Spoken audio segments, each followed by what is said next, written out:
Hi. This is not a review. Rather, it is a statement. It is an absolute. Beauty is relevant. Beauty is permanent. And it is not in the eye of the beholder. Now, some might think that's a bold statement, and some might think that it's a foregone conclusion. But that's the problem, in that only some might think, whilst most will not. Take my subject today as an example. This is Vanquish by Boadicea the Victorious. It is beautiful. What does Vanquish do? Nothing. It just stands there. Never mind the fragrance inside. I'll get to that in a second. I want to talk about the bottle. Now, I spent a considerable amount of time trying to check my biases. It's just a colorful and shapely piece of glass with metal bits, I said to myself. But if that's the case, then Michelangelo's David is a lumpy rock. And whilst that might be true, people still flock to it, traveling halfway around the world to wait in line just to see it with their own eyes. And what does David do? Nothing. It just stands there. People are weird, and that's a good thing. In fact, it's fantastic because people are weird together as a collective. And one of the things that we're weird about is the reverence of beauty. Not just the plain admission of beauty, but the reverence, the holding it to a higher regard purely on the basis of its appearance. It's well known that physical objects that follow the rules of proportion tend to be aesthetically pleasing. But that's not all. There's an appreciation of craftsmanship and a mastery of a skill. An appreciation to a fellow human being that has devoted their time to mastering a craft. And when that craft manifests itself in an aesthetically attractive form, the result tends to be greater than the sum of its parts. To put simply, I'll quote my grandfather who, upon setting the table for a meal, used to say this: "You first need to satisfy the eyes before you can satisfy the stomach." My eyes are well satisfied there, Vanquish. But what do you smell like?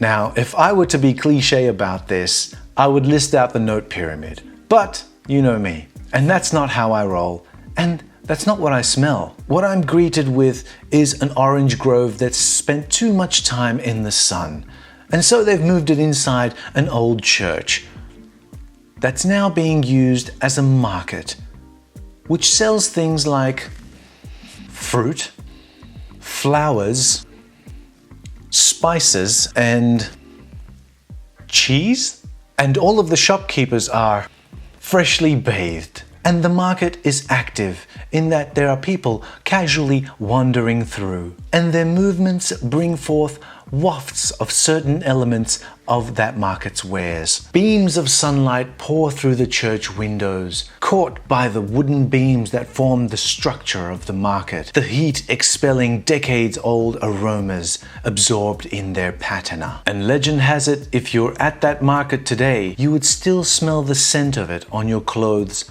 next week. A creation that is purely form without function is a folly. A creation that is purely function without form is tomorrow's trash. I'll use this bottle of Xerius Rouge by Givenchy as an example. I love this fragrance. It's got history with me. It was the fragrance I was wearing when I met my wife, and she loves this too. So to me at least, this has a function, as in the juice inside. Once that juice finishes, I'll throw this thing in the bin. However, if they had kept this in its original Art Deco style bottle, I would keep it and proudly display it in a cabinet because it's simply beautiful to look at. It's a mood, all on its appearance alone. Beauty has relevance even if its intended function has ended. This bottle of L'Instant de Guerlain Eau de Toilette, I'll throw away once I'm done.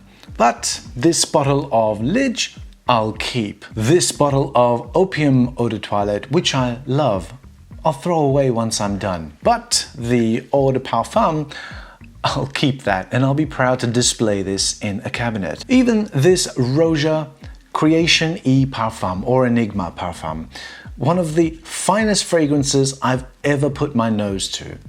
I find the bottle quite plain and the lid, honestly, to be a little bit gaudy. However, I'll probably end up keeping this and displaying it as a flex. But this Bohemian Lime won't be so lucky because even though I love the juice in the hot summer sun, perfect it is, I'll just chuck it away once I'm done. In fact, I'll probably throw out quite a few bottles once I'm done. They're not ugly, they're just not beautiful.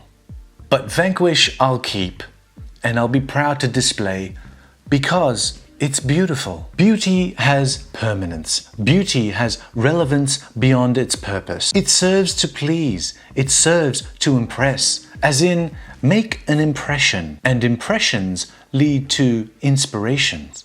And inspirations lead to aspirations. Aspirations for all of us to become greater than the sum of our parts. Now that would be beautiful.